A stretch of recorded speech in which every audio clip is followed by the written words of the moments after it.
আসসালামু আলাইকুম এভরিওয়ান, ওয়াসিফস মম কিচেন পক্ষ থেকে জানাচ্ছি সকলকে স্বাগত। আজকে আপনাদের সামনে উপস্থিত হয়ে গেলাম ভীষণ মজার ফুলকপির পাকোড়া রেসিপি নিয়ে। আশা করছি এই ফুলকপির পাকোড়া রেসিপিটি আপনাদের কাছে ভালো লাগবে। যেহেতু শীতকাল চলে এসেছে, অ্যাভেলেবেল হয়ে গিয়েছে এই ফুলকপি, তো আপনারা খুব সহজেই অল্প সময়ে এই ফুলকপির পাকোড়াটা ঘরেই তৈরি করে নিতে পারেন।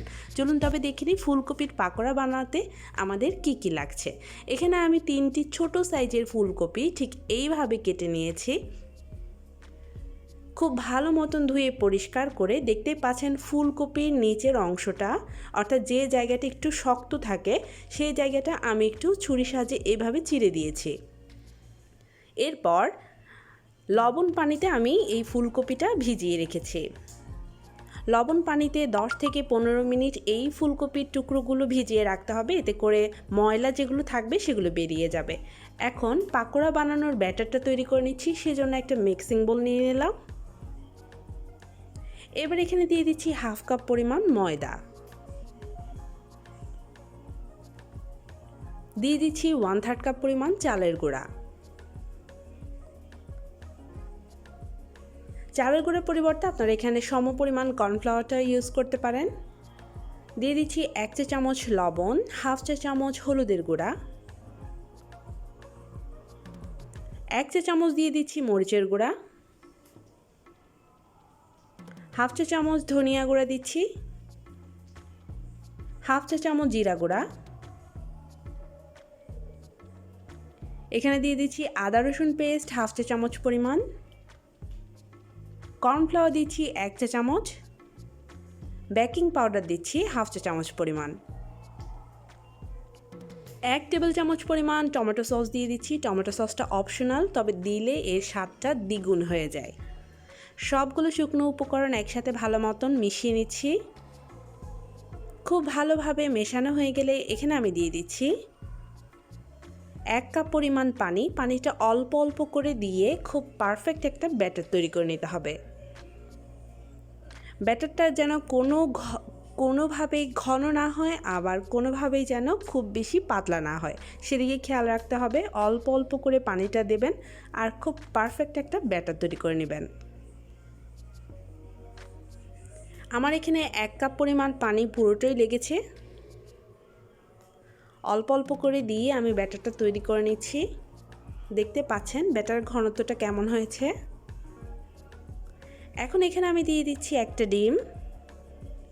ডিম দিলেও কিন্তু এই পাকোড়ার স্বাদ অনেক বেড়ে যায়। ডিমটা দেওয়ার পর খুব ভালো মতন ফেটিয়ে নিচ্ছি। খুব ভালো মতন ফেটিয়ে নিতে হবে। দেখুন ব্যাটারের ঘনত্বটা কেমন হয়েছে। ব্যাটারের ঘনত্বটা ঠিক এমন থাকবে।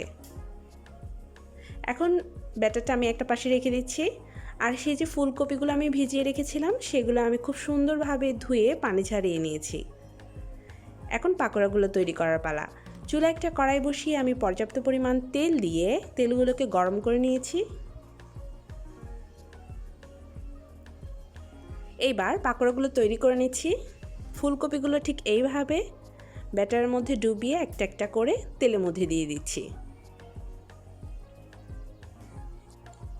সাবধানে দেবেন, তা না হলে কিন্তু তেল গায়ে লাগতে পারে। মাঝে মাঝে এইভাবে একটু ঘুরিয়ে ঘুরিয়ে দেবেন, এতে করে চারপাশে তেল লাগবে। প্রথম দিকে যেই পাকোড়াগুলো আমি দিয়েছি সেগুলো একটু উল্টে দিচ্ছি। এগুলোর কালার অনেকটা হয়ে এসেছে।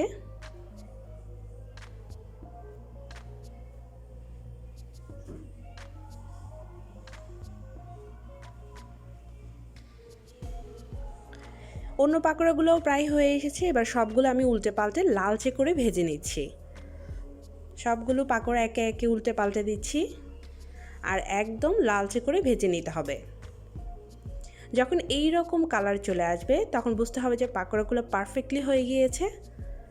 তো এখন একটা তেল ঝাঁঝরি আমি নিয়ে নিয়েছি। এবার খুব ভালো মতন তেলটা ঝেড়ে সমস্ত পাকোড়া আমি তুলে নিচ্ছি।